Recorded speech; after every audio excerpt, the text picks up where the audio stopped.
मित्रों नमस्कार, जोहार। पिछली वीडियो की तरह ये भी वीडियो आपके सामने प्रस्तुत है। जैसा कि आपके स्क्रीन पर यह दिख रहा होगा कि हिंदी 10 क्वेश्चन डेली, तो रोज़ की तरह आज भी 10 क्वेश्चन आपके सामने प्रस्तुत कर रहा हूँ। और ये क्वेश्चन कैसे हैं, उसका पैटर्न, उसका जो निर्देशन है वो 1-2 करके मैं दिया हूँ। कि नंबर 1 पर है कि question based on Acharya Ramchandra Shukla book. तो ये जो 10 क्वेश्चन डेली आपको मिलता है वो आचार्य रामचंद्र शुक्ल का हिंदी साहित्य का जो इतिहास उन्होंने लिखा है उस किताब पर आधारित होता है। और दूसरा ये लिखा है कि हमारा पैटर्न, मतलब क्वेश्चन का पैटर्न क्या होगा, उसकी प्रकृति क्या होगी।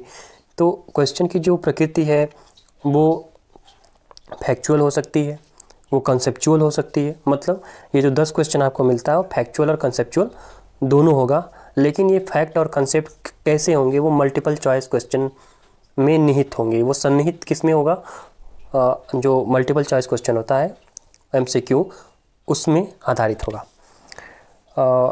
जो मुझसे बेस्ट हो सकता है मैं आपको दूंगा अपनी तरफ से। और ये जो क्वेश्चन बनाता हूँ मैं वो अपने से बनाता हूँ, कहीं से कॉपी नहीं करता हूँ। अगर कॉपी करूँगा तो मैं बता दूंगा कि हाँ ये इस जगह से लिया है, ये इस जगह से लिया गया है।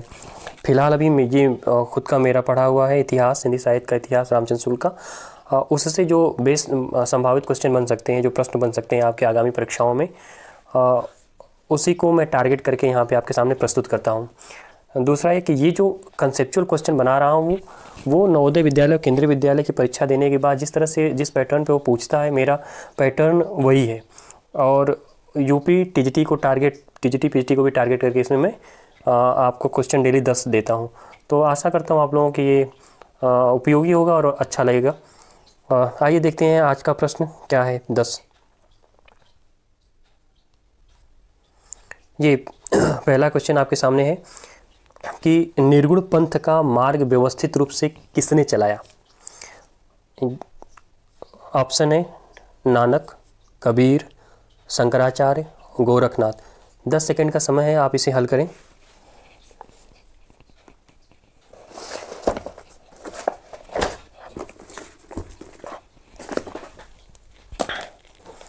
दस सेकंड हो गया होगा। दूसरा प्रश्न है आपके सामने, आचार्य रामचंद्र शुक्ल निर्गुण पंथ का पहले पहल आभास किस कवि में देखते हैं। प्रश्न ध्यान से देखिएगा कि आचार्य रामचंद्र शुक्ल निर्गुण पंथ का पहले पहल आभास किस कवि में देखते हैं। प्रश्न है A Raidas, B Kabir, C Nanak और D नामदेव। 10 सेकंड का समय है आपके पास।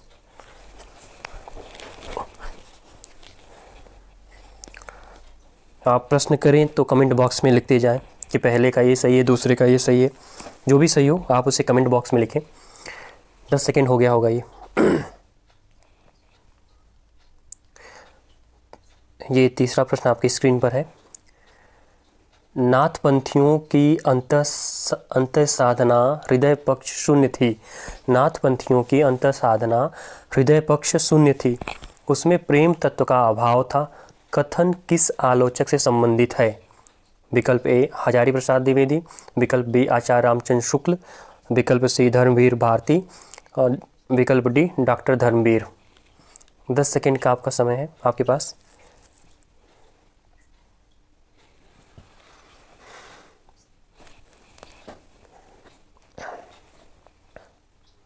आगे बढ़ते हैं।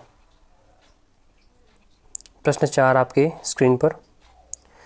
झिलमिल झगड़ा झूलते बाकी रही न काहू, गोरख अटके कालपुर कौन कहावे साहू। पद का संबंध है। विकल्प 1 नानक देव, विकल्प B रहीम, विकल्प C तुलसी, विकल्प D कबीर। 10 सेकंड का आपके पास समय है।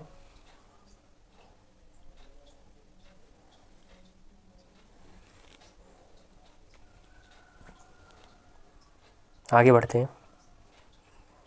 5वां प्रश्न आपके सामने है। शुक्ल जी के अनुसार कबीर अपने पंथ और ईश्वर के लिए चुना है। प्रश्न एक बार फिर। शुक्ल जी के अनुसार, यहाँ पे एक चीज भूल गया हूँ, के मुझसे टाइप नहीं हो पाया है, तो यहाँ पे आप के कर लीजिए, सॉरी के। शुक्ल जी के अनुसार कबीर अपने पंथ और ईश्वर के लिए चुना है। विकल्प ए भारतीय कर्मकांड, विकल्प बी यूरोपीय तर्क, विकल्प सी मध्य एशियाई कट्टरता, विकल्प डी भारतीय वेदांत और सूफी प्रेमत्व। 10 सेकेंड का समय है, ट्रिक लगाएं आप।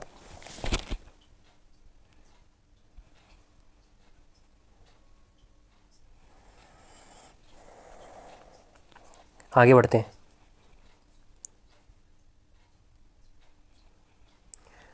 छठा प्रश्न है आपके सामने। शुक्ल जी के अनुसार कबीर के आने से पहले जनता में किस तत्व का अभाव हो रहा था? शुक्ल जी अपने इतिहास में उस अभाव को रेखांकित किया है और यहाँ पे आपके चारों विकल्प में से वो अभाव दिया गया है। तो पहला विकल्प ए है मोह या लोभ, बी डर या भय, सी रीति या नीति, डी प्रेम भाव व भक्ति भाव।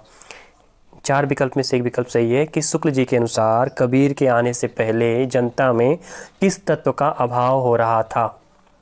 10 सेकेंड का समय, फिर हम आगे बढ़ेंगे।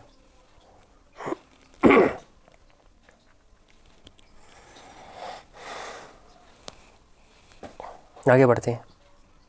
7वां प्रश्न है आपके स्क्रीन पर। सॉरी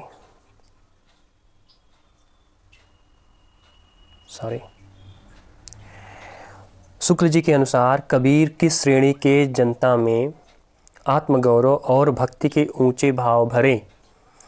प्रश्न एक बार फिर, शुक्ल जी के अनुसार कबीर किस श्रेणी के जनता में आत्मगौरव और भक्ति के ऊंचे भाव भरे? विकल्प ए है उच्च श्रेणी, विकल्प बी मध्यम श्रेणी, माध्यम हो गया है तो आप यहाँ पर मध्यम कर लीजिएगा, दीर्घ को काट दीजिएगा, मतलब मध्यम श्रेणी, ठीक। विकल्प सी निम्न श्रेणी और डी श्रेणीयेतर। 10 सेकेंड का समय है, आप इसे ट्रिक करें। मैं एक बार फिर पढ़ दे रहा हूँ। इस शुक्ल जी के अनुसार कबीर किस श्रेणी की जनता में आत्मगौरव और भक्ति के ऊंचे भाव भरे? विकल्प ए उच्च श्रेणी, विकल्प बी मध्यम श्रेणी, विकल्प सी निम्न श्रेणी और विकल्प डी श्रेणीयेतर।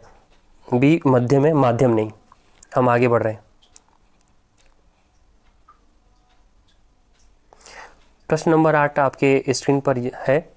प्रश्न 8, आचार्य शुक्ल के अनुसार संतों में किस स्वरूप का अभाव था? प्रश्न ध्यान से सुनिएगा कि संतों में किस स्वरूप का अभाव था। संत पूरे संत काव्य की बात कर रहे हैं, केवल कबीर को लेकर के नहीं।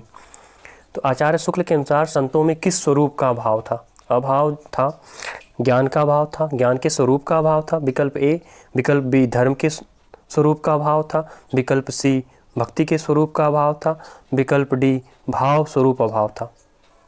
चारों विकल्प में से एक विकल्प जो है वो सही है कि किस चीज़ का अभाव था संतों में। 10 सेकेंड का समय है और ये पूरा जब सभी प्रश्नों का उत्तर आपकी स्क्रीन पर मिल जाएगा। हम आगे बढ़ते हैं। प्रश्न नंबर 9 है, आचार्य शुक्ल के अनुसार साधना का अवयव नहीं है। आचार्य शुक्ल के अनुसार साधना का अवयव नहीं है। विकल्प ए कर्म, विकल्प बी ज्ञान, विकल्प सी भक्ति, विकल्प डी रीति।